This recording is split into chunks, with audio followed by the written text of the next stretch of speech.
Hi, everyone, and welcome to this month's edition of Tamil Innovators by TamilCulture.com. I'm your host, Arani Raskumar.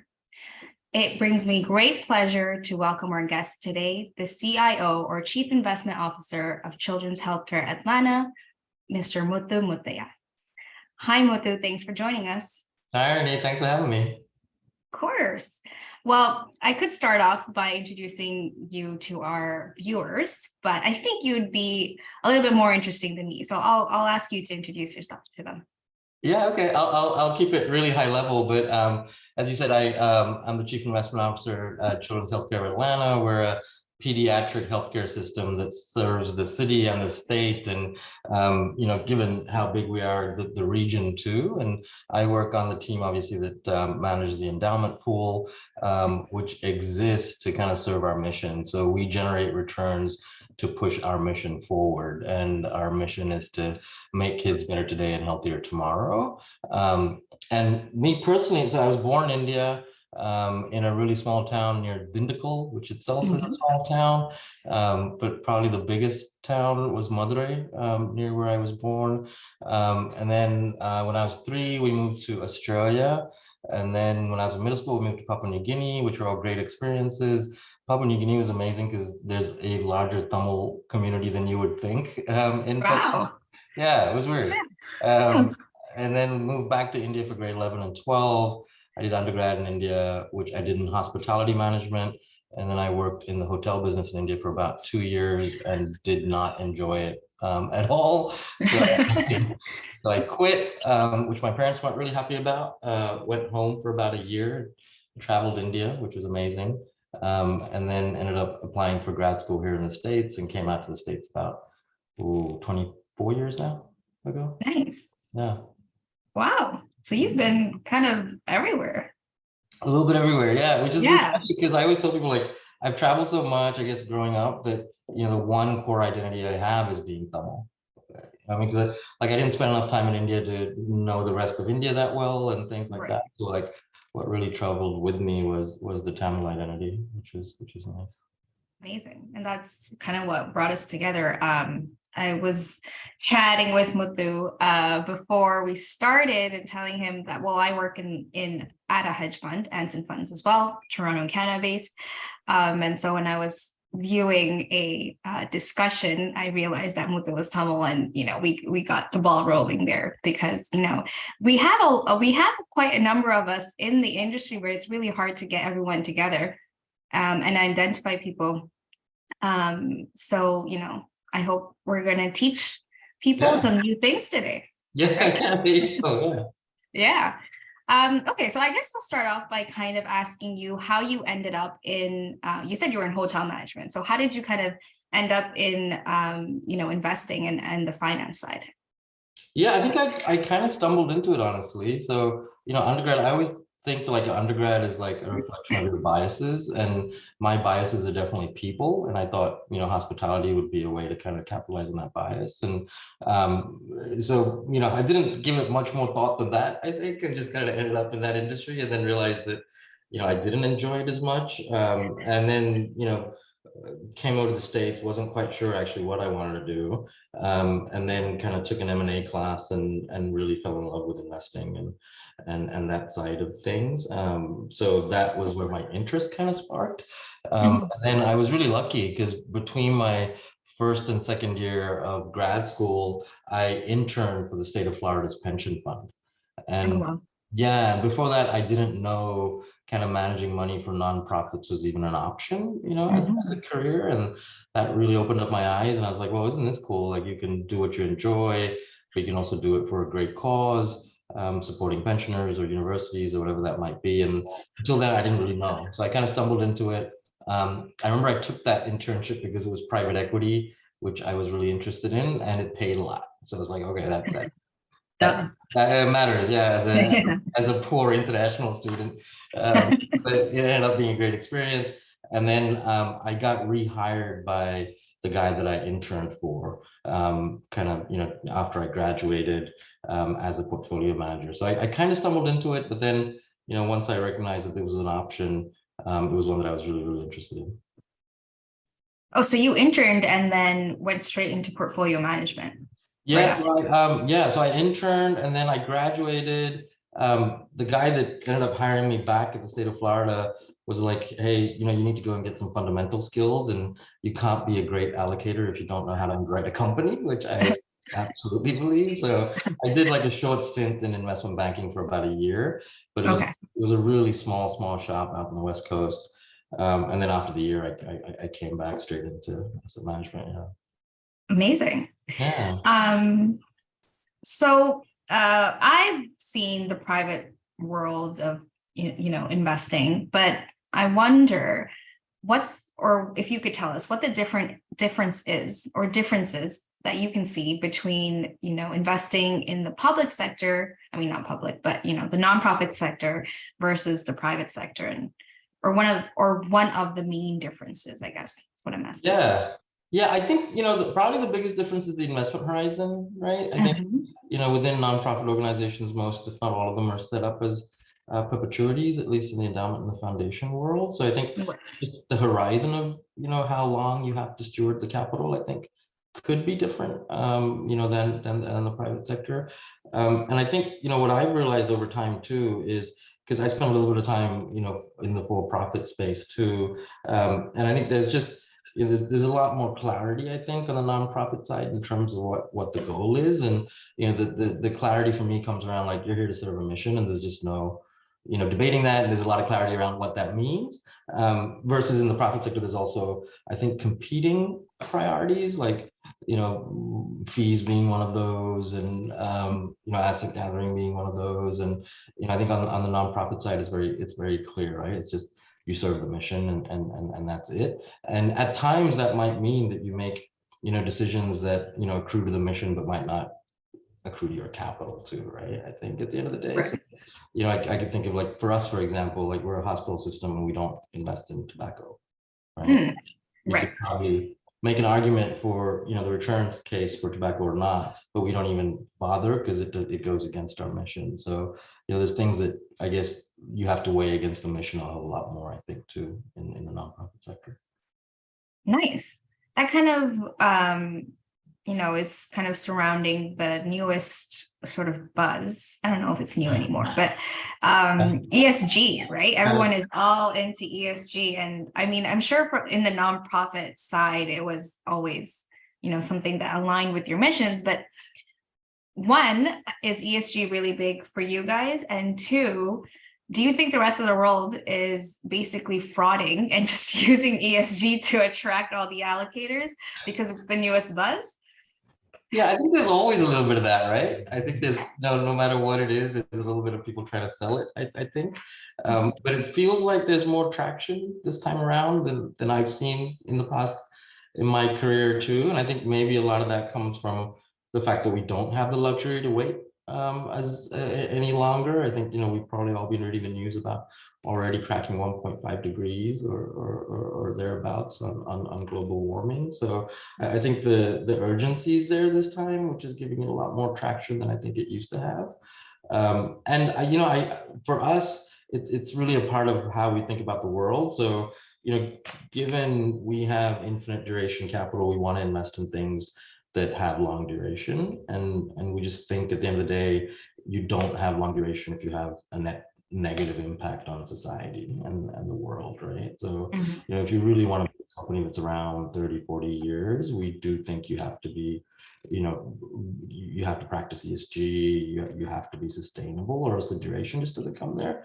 So I think Right. we kind of think about it more from the duration angle than anything else. And it's a part of what we do. But the lines are so hard to draw too, right? I think, sometimes, the mission competes. For example, like, I always like to give the example, like, if, for example, if you're a foundation that's, set up to serve low-income households, and if you're not investing in the extraction of petroleum, then, the gamut is that you're trying to push up oil prices so that people can run out and convert to electric cars quicker, or the transition might happen quicker than possible, right? But, lower income families can't run out and buy a Tesla. So, a lot of the times you have to kind of, I think, figure out like what you're there to serve, like, Mhm. what is the mission, who are the people you're there to serve, and kind of put that into the matrix of like how you make these decisions too. Got it. That's very interesting, actually. I never really thought of it that way, but that makes sense. Okay, so other than ESG, can you give me an example of another sort of like hot trend in the investment community now that you're seeing more and more? Yeah, I don't know if there's any trends that I can see, honestly. I think there's a lot of like what I do notice with now interest rates being up and more volatility in markets. I do feel like there's I don't know, varying or contrarian opinions that show up a lot, more than they used to. I think there used to be, it felt like a lot more herd mentality, and now it feels like there's people, on the opposite sides of the spectrum on a lot of issues.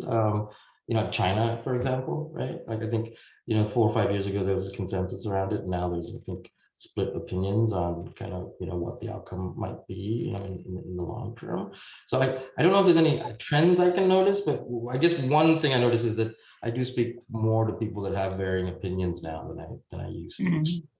which I Oh, guess is a good thing, and I hope that lasts. But, interesting. That is interesting. Why do you think that is? So the way we've been thinking about it is like if you think about the last 15, 20 years, I guess 15 years, it's been three things driving markets, right? It's been globalization, low inflation, and low interest rates. And then, last year we switched to maybe deglobalization, higher inflation, and higher interest rates. And, I think in the prior regime, if you put kind of globalization, low inflation, and low interest rates together, it feels like a huge momentum trade, right? And Right. it felt like it didn't really matter what specifically you owned. It just mattered how much you owned of it and how much risk you took. At the end of the day, if you're willing to push the risk, lever, I think that's what counted. But it feels like now we're in a position where it's not, how much you owned or how much risk you took, which are also important, but also like what specifically you own, right? I mean, with liquidity receding, not all boats are staying afloat, right? So it's about the Buffett quote, like, Yes. who's wearing bathing suit, I guess, when the tide goes out. And I think that's, Yeah. yeah. I don't know 100% either, so we're just gonna go with that. Yeah, paraphrase. Exactly. Yeah, but no, I think that might be it. It's harder, I think, to ascertain like what the longer term trends are standing here today. Mhm. Interesting. When I was in school, globalization was, and I wasn't in school that long ago. I don't know, I don't want to age myself, but like, maybe a decade ago, globalization was a super big topic. And, it was like in all of my classes. So you mentioned deglobalization. How do you see that manifesting at the moment? Yeah, I think we're seeing it in like political decoupling, right? I think you're seeing tensions between China and the U.S. There's a lot of, I think, global leaders that are kind of nationalist and inward looking, right? Yes. In a lot of places, and that seems to be more prevalent now than it was, 5 or 6 years ago. And it feels like it's playing out on kind of the political stage, right? And it feels like we're going from a world of like unipolarism to a world of multipolarism, because other people have relationships with each other too, right? So I think that there's a power dynamic starting to change a little bit. It feels like in the political landscape, at least. I think the next step is to think about whether that translates into economic decoupling. And I think that's a harder question to answer, right? Because I think, Yes. like it's not like, because of globalization, everybody's so intertwined with each other too. So it's not like you can just flip a switch and economically kind of decouple, right? So Yeah. everybody's each other's market and everybody's each other's factory at some point now. So it feels like a harder thing to get to. But if the political decoupling is any signal, maybe over time the economic decoupling happens too. And that would be a whole new era, I guess. I think it would, right? I think it Right. would, and it feels like you got to think about like, which populations are large or consumptive, and all those things I think will come into play too, right? And if they have access to all the critical things they need in their supply chain. Mhm. Okay. Shifting gears a little more focused on you.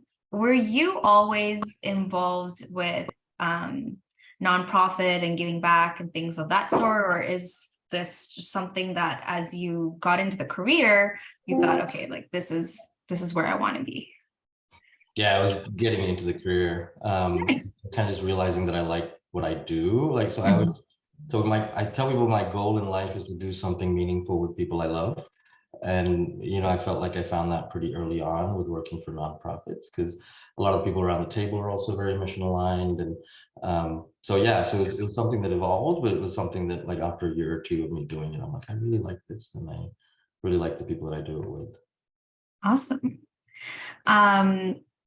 And so how long have you been in Atlanta for? Oh, yeah. So I joined Children's about 11 months ago. I should just say a year at this point, a year ago. Okay.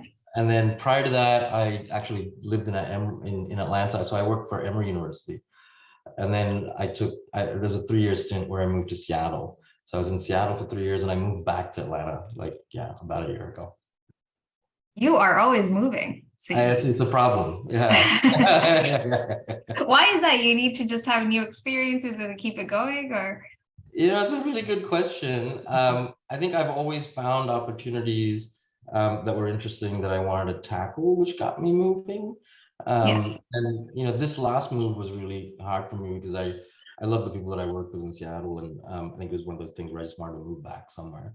And Atlanta's the only place I've moved back to, I think, ever in my life. So I think that says a lot. So that was a part of it. And this is just an incredible mission to work for too. Mhm. Like, we Of course. get to show up every day and work on behalf of children, which I don't, it just doesn't get much better than that.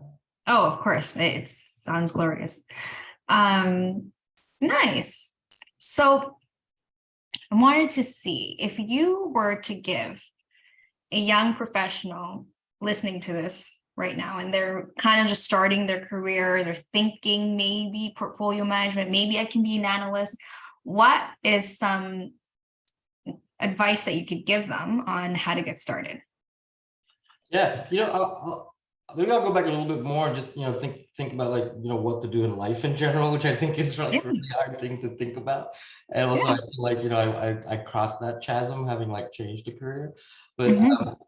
I so between my jobs, between Emory and Seattle, I took a month off, which was just absolutely amazing. And I tried to read as much as I could. And I went back and I read a lot of Buffett, and the circle of competence kind of came up over and over again, right? Like, stay in your circle of competence and do what you know. And it got me thinking about how there's more than one circle in life, right? There's, like, the circle of competence, which is what you know. There's, like, a circle of skill, which is what you know how to do. And there's a circle of joy, which is, like, what actually gives you happiness. And I feel like life's mission, hopefully, is to make those three concentric circles that are just one, like your competence and your skills and your joys line up. But I would say, like, when I was in my 20s, my circle of joy was, like, huge, and my circle of competence and circle of skill were, like, nothing, right? But I was happy, and over time I've built skills and competence, right, in the things that I like to do. But I think, on reflection, what that kind of taught me was, like, start from joy and figure out, like, what brings you joy, and then over time you can build the skill sets and you can build the confidence. I think I lucked out in that I kind of stumbled into this and then figured out that I liked it. But I think the first thing is, like, do you like finance? Do you like investing? And if that's a yes, in my experience, at least, I think getting some fundamental underwriting skills is always important. I think no matter where you end up, on the allocated side or the direct side. Mhm. And then I think also, in early on in your career, to, like, spend a lot of time doing a lot of things, and being a generalist, and looking at a whole lot of things before I think you make up your mind on where you want to specialize is it seems fruitful to me too. I think there's a book called Range, which talks about how specialists do well, but a lot of specialists that do well start out as generalists. Right. I I do think there's some value early on in your career, like, doing a lot of things, and kind of, it feels like innovation happens when you connect the dots. So if you can work in different dots early on, maybe you can think a little differently than other folks.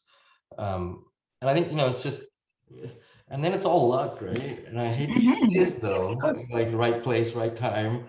Mhm. Work hard, but we all got to get lucky. And there's a lot of people who do all the right things and never get that lucky spot, right? So Just gotta be hopeful. yeah. That's amazing advice, actually. And like one of the things that kind of stood out to me is you're quoting these books. I hope people are reading. I mean, guilty. I have 2 books sitting like literally right there, and I have not finished it. It's been there for so long; it's driving me nuts. But curious, what is one of your favorite books, and what stood out to you about it? Oh man. I'm You a can give big me 3. Yeah. My favorite book is probably Hitchhiker's Guide to the Galaxy by Douglas Okay. Adams, Okay. which is, it's a science fiction comedy, I guess. So probably my favorite book, and I don't want to ruin it for anybody that hasn't read it, but I think the thing that stands out to me the most is like, um, I didn't get this when I read it, but I heard Elon Musk talking about it, and it kind of resonated with me. But the book, if you kind of think about it, talks about or asking the right questions, and how if you ask the right questions, maybe you get the wrong answer, and sometimes you get the wrong answer because you asked the wrong question, and that's always kind of stuck out to me. But it's just a hilarious book. And second, and then probably Midnight's Children by Salman Rushdie. I absolutely love that book. Awesome. Everybody go and read these books. I'm going to Yeah. be the next Muthu. Okay, curious. You did say, can't recall, I don't know why I'm blanking right now, but somewhere you lived before had a larger Tamil population than we would think. What about Atlanta and Seattle? Did you find Tamil people there? Is there a lot? How's that? I think I did find more Tamil people in Seattle. Nice. Yeah, is just very anecdotally though. I just felt like it's more Tamil people than I do here. Okay. So Seattle definitely felt a little bit more Tamil. Nice, but not Yeah. so much Atlanta. Yeah, and maybe that's just me. Like I haven't kind of gone out there and like maybe discovered the Tamil community here yet. Yeah. But Seattle, yeah, I just it felt like there was a bigger presence. And I'm just going off like anecdotal stuff where like if I wanted to watch like a Tamil movie, I could probably go to like 3 movie halls, and here I could go to 1 kind of thing. So I don't know. I could be completely anecdotal. Well, you should come to Toronto. We have a whole Tamils in Finance group. We got Oh all the wow. movies. It's amazing. Yeah. But speaking of movies, I know when we asked you about your bio, you said you enjoy Tamil movies. Yeah, I do. What's the latest movie you saw, and what's your most favorite movie? Oh, latest. Oh man, I've been watching a lot, but I actually the latest one I saw was Pushpa, which is Okay. a Telugu movie, but it was dubbed into Tamil.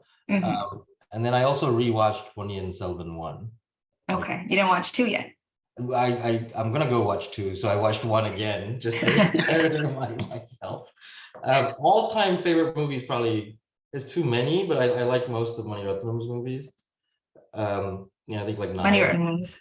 Yeah, Nayak is great. Nice. Talukam is great. Like all those kind of old school Mani Ratnam movies, I love. Yeah. Wow. It's so funny to me that you said those 2 movies because my brother-in-law, who unfortunately I met 10 years ago, has been telling me to watch both of those movies. Oh, you haven't seen them? I watched Talabadi, but I haven't watched Nayan. Oh, Nayan's great.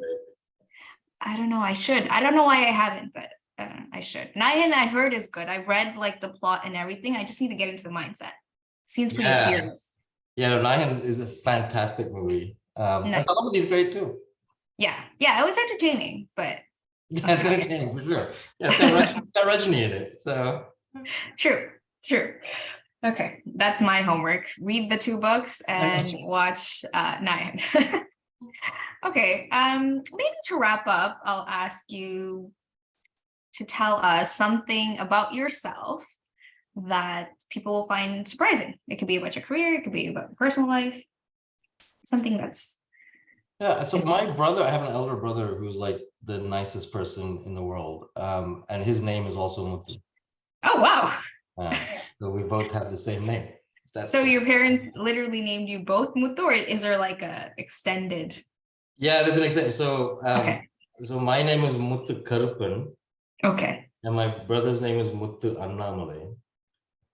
But we were both named after our grandfathers. So Oh, ended up both being Muthus. My family actually calls me Chinnamuthu, just to make the difference. But yeah, it's always surprising to people that we have the exact same, not exact, but the same name. that is super surprising, but it's also really funny that they call you Chinnamuthu. You're the small pearl. Yeah, no, yeah, exactly. Well, Muthu, it was great speaking to you. We learned a lot. I learned a lot. I'm sure viewers will as well. Thank you so much for joining us today. Thank you, Ernie. I really enjoyed it. Thank you. Of course. Thank you so much. And viewers, thank you so much for watching this episode with Muthu Muthiah. As always, I'm your host, Arnie Roskumar. Until next time.